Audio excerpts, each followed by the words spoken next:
అందరికి praise lord. మంచిది, కొద్ది నిమిషాలు దేవుని వాక్యాన్ని మనం ధ్యానం చేద్దాం.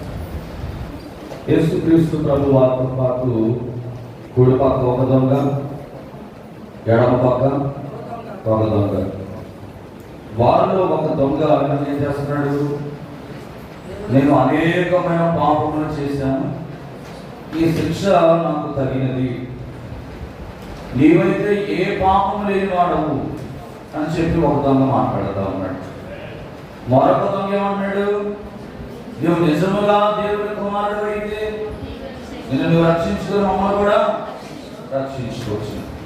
ఆయన మాట్లాడుతూ ఉన్నప్పుడు ఇంచుమించు మధ్యాహ్నం నుండి 3 గంటలకి ఏమైనది, దేశం అంతా కూడా చీకటి కమ్మేసుకుంది. ప్రభు అంటున్నాడు, ఏలి ఏలి లామా సబక్త, నా దేవా నా దేవా నన్నెందుకు చేయి విడిచితివి అని అన్నప్పుడు అక్కడ ఉన్న వాళ్ళందరూ కూడా ఏమన్నారు? ఏలియాను పిలుస్తున్నాడు. ఎవరు పిలుస్తున్నాడు? ఏలియాను పిలుస్తున్నాడు అని చెప్పి అంటున్నారు. వాళ్ళలో ఒక అతను ఏం చేశాడంటే, ఒక స్పంజికి ఏం చేశాడండి, చేరు చెరకులు అందిస్తున్నాడు నోటికి. ఇంకా కొంతమంది అంటున్నాడు ఏలియాను పిలుస్తూ ఉన్నాడు, ఆయన వాళ్ళు వచ్చి రక్షిస్తారేమో చూద్దాం అని చెప్పి వాళ్ళలో వాళ్ళు ధ్యానం చేసుకుంటూ మాట్లాడుతున్నప్పుడు ఈ విషయాన్ని గమనిస్తే 51వ వచనం, మత్తయి సువార్త 27వ అధ్యాయము 51వ వచనం ఒక్క మాట చదవండి.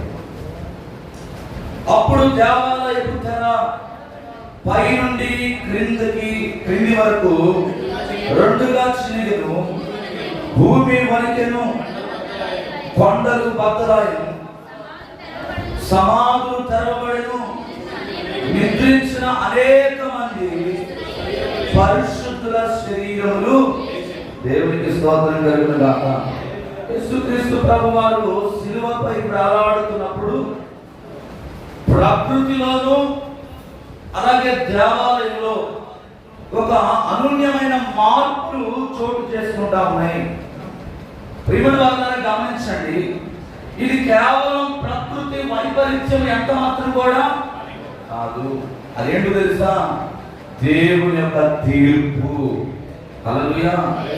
ప్రకటన గ్రంథంలో మీరు చూస్తే 8వ అధ్యాయము, ప్రకటన గ్రంథము 8వ అధ్యాయము 12వ వచనం.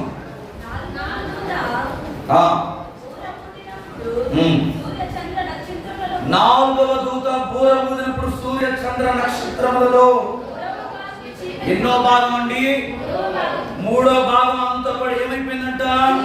చీకటి కమ్మునట్లును, పగటిలో 3వ భాగము సూర్యుడు ప్రకాశింపకుండునట్లును, రాత్రిలో 3వ భాగమున చంద్ర నక్షత్రములు ప్రకాశింపబడుకున్నట్లును. దేవునికి స్తోత్రం కలుగును గాక. ఆనాడు పద్మాసు దీపంలో భక్తుడైన యోహాను గారితో ప్రభు మాట్లాడి చూపించిన దర్శనము యేసుక్రీస్తు ప్రభు వారు శిలువలో ఆయన ఎక్కినప్పుడు, శిలువ మీదకి వచ్చినప్పుడు నెరవేరిందా లేదా అండి? భూమి మీద 3వ భాగం అంతా కూడా ఏమైపోయింది? చీకటి కమ్మేసిందండి.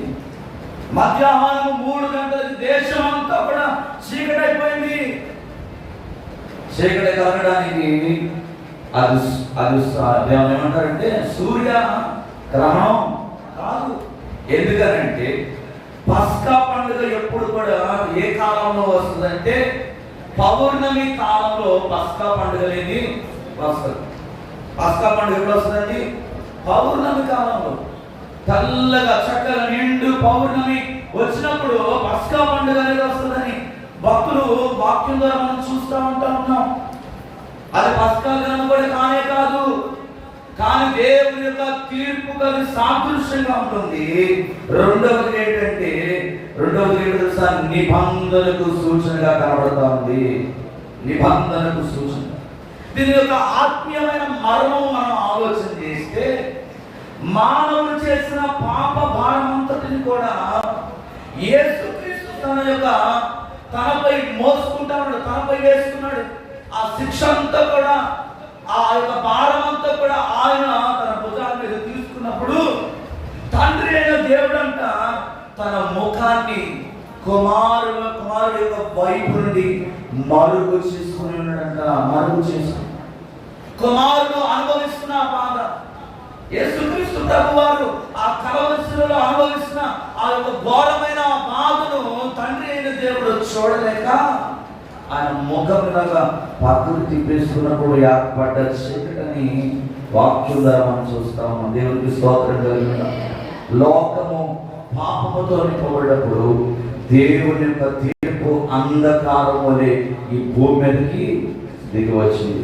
మనం చదువుకున్నాం, దేవాలయపు తెర ఎలా చిరిగిపోయినాడండి? పైనుండి కిందకి చిరిగిపోయింది. అసలు దేవాలయము తెర దాని గురించి చెబుతా ఉన్నాడు. చూడండి ఒకసారి దాని గురించి. ఆ యొక్క తెర సుమారుగా 60 అడుగుల ఎత్తు, 30 అడుగుల వెడల్పు కలిగి చాలా మందంగా ఉండేది. చాలా మందంగా ఉంటుంది.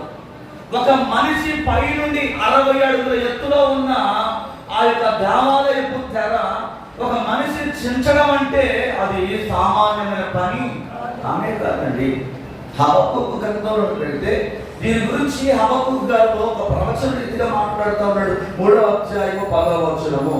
హబక్కూకు గ్రంథము 3వ అధ్యాయం 10వ వచనం. నిన్ను చూచి పర్వతములు కంపించును, శలములు ప్రవాహములుగా పారును, సముద్రము అగాధము ఘోషించును. దేవునికి స్తోత్రం కలుగునుగా. యేసు ప్రాణము విడవగానే దేవాలయములోని పరిశుద్ధ స్థలానికి అతి పరిశుద్ధ స్థలానికి మధ్య ఉన్న తెర ఏమైపోయిందంటే రెండుగా పై నుండి క్రిందకి అదేమైపోయిందండి? చినిగిపోయింది. దీని గురించి హబక్కూకు గారు ఎప్పుడో ప్రవచించారు. అని ఏమంటాడంటే, ఇదిగో పర్వతం ఏమైపోతున్నాయంట?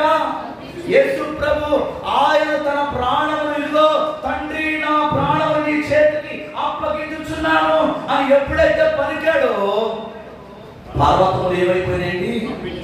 కంపించేసి భూకంపం వచ్చేసి సముద్రం అల్లకల్లోలం అయిపోతా ఉంది. అలలు ఘోషిస్తా ఉన్నాయి. అగాధ జలములు అగాధము కనపడతా ఉంటుంది. మనుషులు చేసిన పని కాదండి, స్వయంగా దేవుడే. ఎందుకంటే అంతకుముందు దేవాలయంలోకి వెళ్ళాలంటే ఒక యాజకుడు మాత్రమే, అది కూడా సంవత్సరానికి ఒక్కసారి మాత్రమే వెళ్ళి ఆ యొక్క యాజకుడు మనుషులందరి యొక్క పాప శిక్ష కొరకు పాప పరిహారార్థ బలిని అర్పించేవాడు. పాప పరిహారార్థ బలిని అర్పించేవాడు. ఇప్పుడు యేసుక్రీస్తు యొక్క రక్తం ద్వారా సామాన్యమైన విశ్వాసులమైన మనకు దేవుని సన్నిధికి ఉన్న ఆ యొక్క అడ్డుతర ఏమైపోయిందండి? తొలగిపోయింది. ఆయన తన శరీరమును శిలువలో నరగొట్టుకోవడం ద్వారా ఇప్పుడు మనకి ఏమైందంటే పరిశుద్ధ స్థలములో నేరుగా ప్రవేశించడానికి దేవుడు మనకి అధికారం ఇచ్చాడు. దేవునికి స్తోత్రం కలుగును. ఎబ్రీ రాసిన పత్రిక 10వ అధ్యాయము 19-20 వచనాలు ఒకసారి చూద్దాం. ఎబ్రీ పత్రిక. యేసు మన కొరకు ప్రతిష్ఠించిన మార్గమున అనగా జీవము గలదియు ఆయన శరీరము తెర ద్వారా ఏర్పరచబడిన మార్గమున ఆయన రక్తము వలన పరిశుద్ధ స్థలమందు ప్రవేశించుటకు మనకు ధైర్యము. దేవునికి స్తోత్రం కలుగును గాక. దేని కొరకండి? ఆయన మనల్ని ప్రతిష్ఠించుకున్నాడు. దేనికోసం? దేని కొరకు ఆయన మనం ప్రతిష్ఠించుకున్నాడు అండి? ఎందుకు ఆయన మనం ఎన్నుకోవాల్సి వచ్చింది? ఎందుకు ఆయన మనం ఎన్నుకున్నాడు? ఎందుకు మనం ప్రతిష్ఠించుకున్నాడు చెప్పండి? ఎందుకనండి? మనల్ని నూతనంగా మార్చుకోవడానికి, నిత్య జీవంలోనికి ప్రవేశించడానికి, ఆయన శరీరము తెర ద్వారా ఏర్పరచబడిన మార్గమున ఆయన రక్తము వలన పరిశుద్ధ స్థలములో ప్రవేశించడానికి మనకు ధైర్యం సరిపోయేది కాదు ఒకప్పుడు. ఎందుకంటే మనం పాపులం. అనేకమైన చెడు నడతలు నడిచిన జీవితాలు కలిగిన మనకి ధైర్యం ఉండేది కాదు ఆయన సన్నిధిలో ప్రవేశించడానికి. ఆయన రక్తం ఏం చేసిందంటే మన పరిశుద్ధపరిచి పవిత్రపరిచి నిర్దోషులుగా మనల్ని మార్చి ఈరోజు ఆయన కృపాసింహాసనం ఎదుటకు రావడానికి దేవుని యొక్క శరీరం ద్వారా ఆ తెర చిడిపోవడం ద్వారా మనకి ఏం కలిగిందండి? స్వేచ్ఛ అనేది కలిగింది.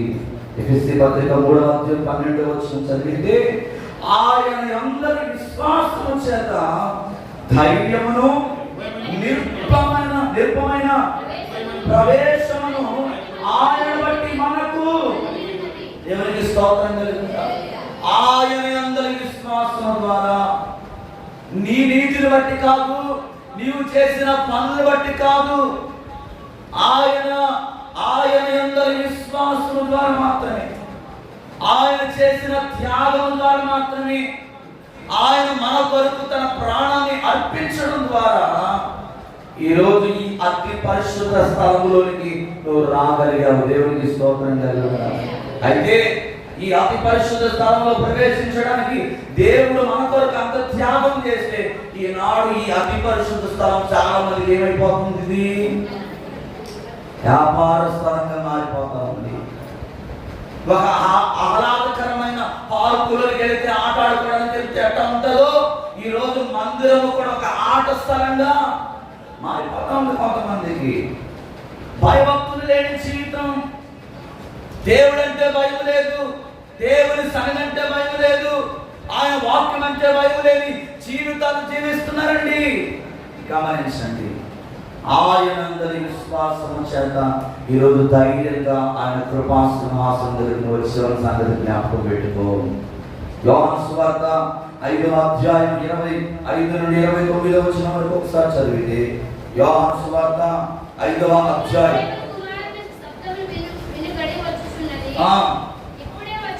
ఇప్పుడే వచ్చి ఉన్నది, దానిని వినువారు జీవింతురని తండ్రి ఎలాగూ తనంతట తానే జీవము గలవాడై ఉన్నాడో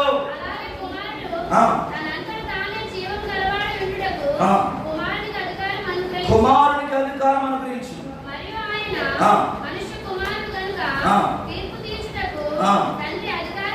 తండ్రి అధికారం అనుగ్రహించును. దీనికి ఆశ్చర్యపడకుడి, ఒక కాలం వచ్చుచున్నది, ఆ కాలమున సమాధిలో ఉన్నవారందరూ ఆయన శబ్దము విని మేలు చేసిన వారు, జీవ పునరుద్ధానమునకును, కీడు చేసిన వారు తీర్పు పునరుద్ధానమునకును దేవునికి స్తోత్రం కలుగును గాక. హల్లెలూయా, హల్లెలూయా.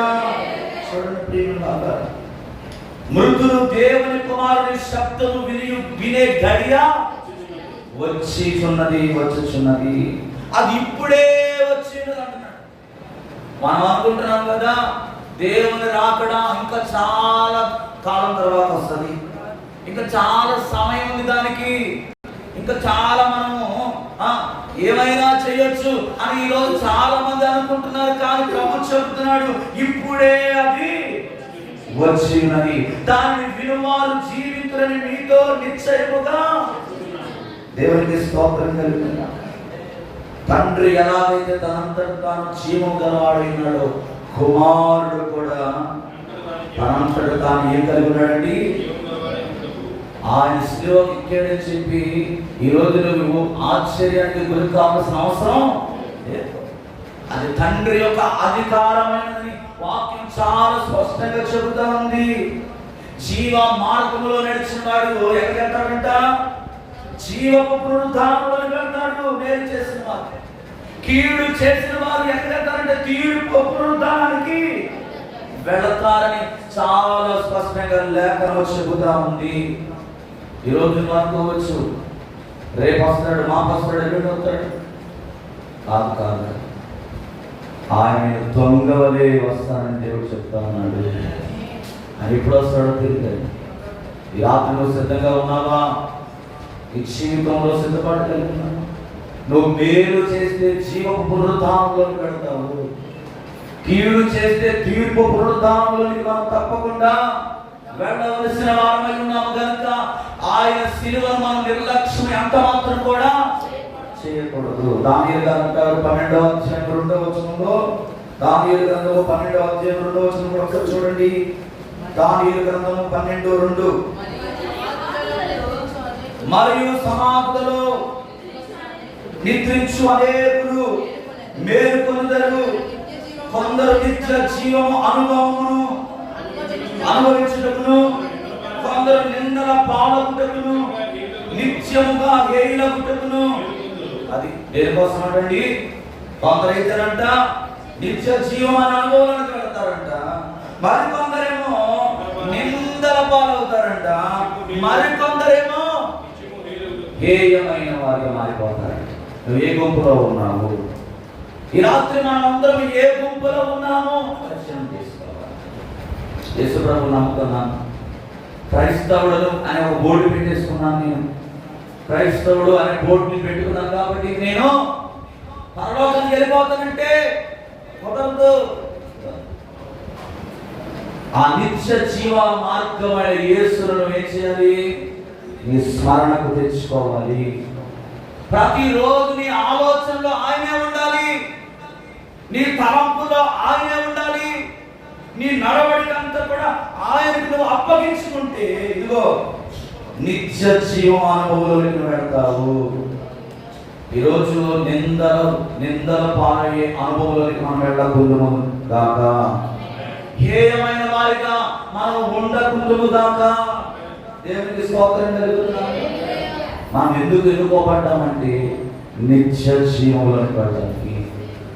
ఇది చాలా గొప్ప మర్మం అండి. మరణంపై యేసు సాధించబోయే విజయాన్ని గురించి ముందస్తుగానే ఆనాడు ప్రవక్తలు ప్రవచించినది కళ్ళారా కూడా మనం చూసాం. సృష్టి శిలువ మరణం మీద యేసుక్రీస్తు మరణించినప్పుడు సృష్టి ఆయన మాటకు లోబడిపోయి కడగడం కానీ మానవుడు మాత్రం వాటకి భయపోయింది. ఎందుకంటే ఉచితంగా వచ్చిన రక్షణ కదా, ఈ రక్షణకు ఎవరు కూడా వెళ్ళ చెల్లించలేదు. అందుకనే ఈరోజు చాలా మంది జీవితాలు ఏమొచ్చేసిందంటే నిర్లక్ష్యం వచ్చేసింది. కానీ మత్తయి సువార్త 27వ అధ్యాయము 54వ వచనం చదివితే, మత్తయి సువార్త 27:54 వచనం, 27:54 వచనం.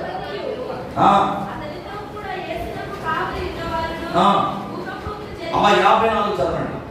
శతాధిపతియు అతనితో కూడా యేసునకు కావలి ఉన్నవారును భూకంపము జరిగిన కార్యములను చూచి మిక్కిలి భయపడి నిజముగా ఈయన దేవుని కుమారుడని. ఎవరి భయం వచ్చిందండి? శతాధిపతి సాక్ష్యం ఇస్తున్నాడు, ఈయన నిజముగా దేవుని కుమారుడు అని వెంటనే ఒప్పుకున్నాడు. ఆయన నిజముగా ఈయన దేవుని కుమారుడు. ఈరోజు చాలా మంది ఒప్పుకోలేకపోతున్నారు ఆయన్ని ప్రభువుగా. ఒప్పుకున్న వారు కూడా విడిచిపెట్టేసే జీవితాలు జీవిస్తున్నారు. కానీ ఒక అన్యుడైన శతాధిపతి సృష్టిలో జరిగిన ఆ వైపరీత్యాన్ని చూచి అతడు అంటున్నాడు కదా, ఇతడు నిజముగా దేవుని కుమారుడు. ఎంత గొప్ప సాక్ష్యం! నా దేవుని యొక్క ఆయన నీతి, ఆయన కలిగిన జీవితం, ఆయన అనుసరించిన విధి విధానాలే ఈరోజు అన్యుని నోటిన ఆయన నిజముగా దేవుని కుమారుడిని పలికాడు. దేవునికి స్తోత్రం. ఆయన మధ్యవర్తిత్వం చేశాడు. పాత నిబంధన ఆచారాలన్నింటినీ కూడా ముగించేసేసి యేసుక్రీస్తే ఏకైక మధ్యవర్తిగా ఆయన మన కొరకు శిలువలో నిలబడిపోయాడు. మనకి ఆయనకున్న అడ్డుతర అనేది దేవుని దగ్గరికి వెళ్ళడానికి ఎటువంటి అడ్డు తెరలనేవి లేకుండా ధైర్యంతో కృపా సింహాసనం ఎదురు రావడానికి ఎబ్రీ పత్రిక 4వ అధ్యాయం 16వ వచనం ప్రకారం దేవుడు గొప్ప ధైర్యాన్ని దేవుడు మనకు అనుగ్రహించాడండి. అంధకారాన్ని దేవుడు తొలగించి నిత్యమైన వెలుగులోనికి దేవుడు మనం ఏం చేశాడు? ఏం తొలగించాడండి? అంధకారం. ఈరోజు మళ్ళీ అంధకారంలో వెళ్ళకూడదు. నువ్వు చీకటిలోకి వెళ్ళేవాడుగా ఉండకూడదు. మనం వెలుగు సంబంధులం. వెలుగు ఎప్పుడు కూడా ఏం చేస్తుందంటే అనేక మందిని వెలిగిస్తుంది. ఈ రోజు నువ్వు దేవుని వాక్యం చేత వెలిగించబడుతూ అనేకులు ఏం చేయాలి? వెలిగించాలి.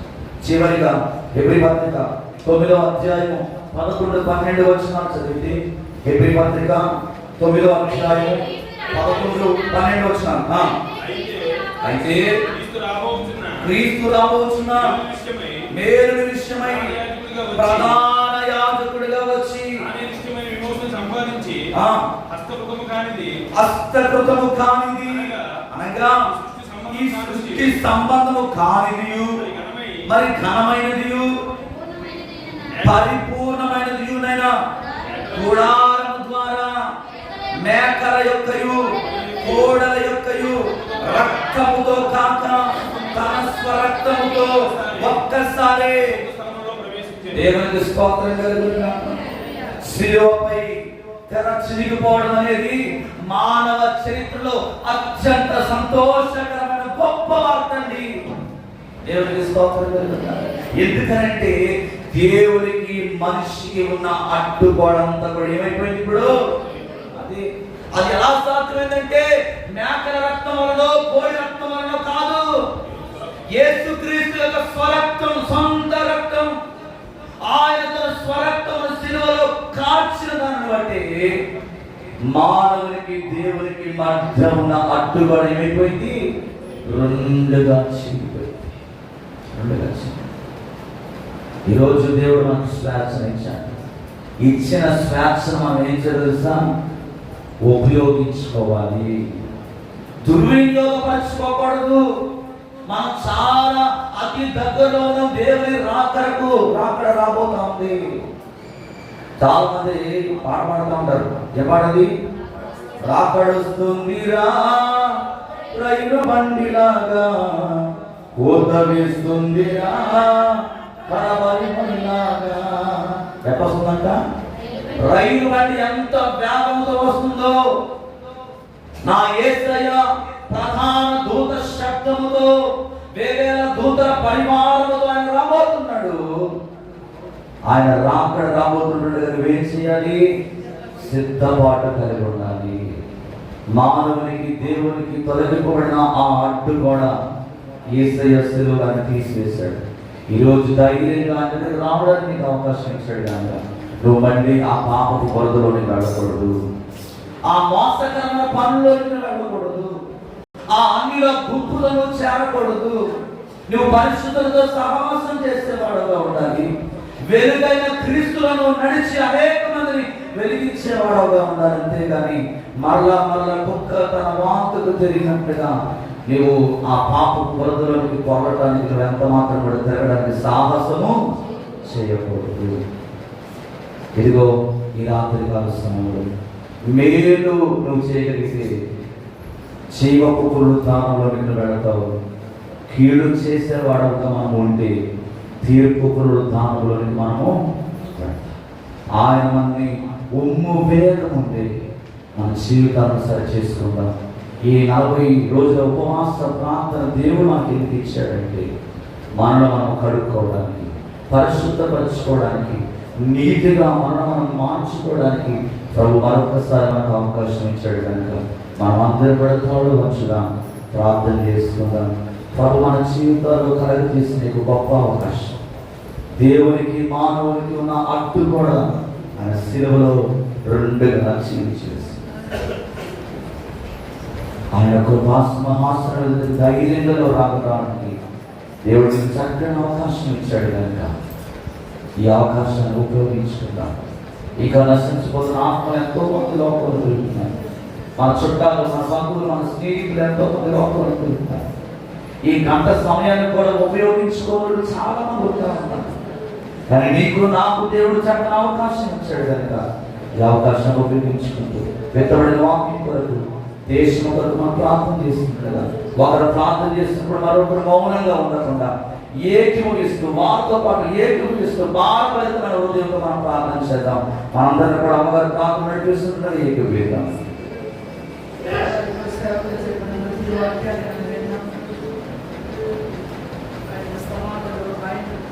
Akalım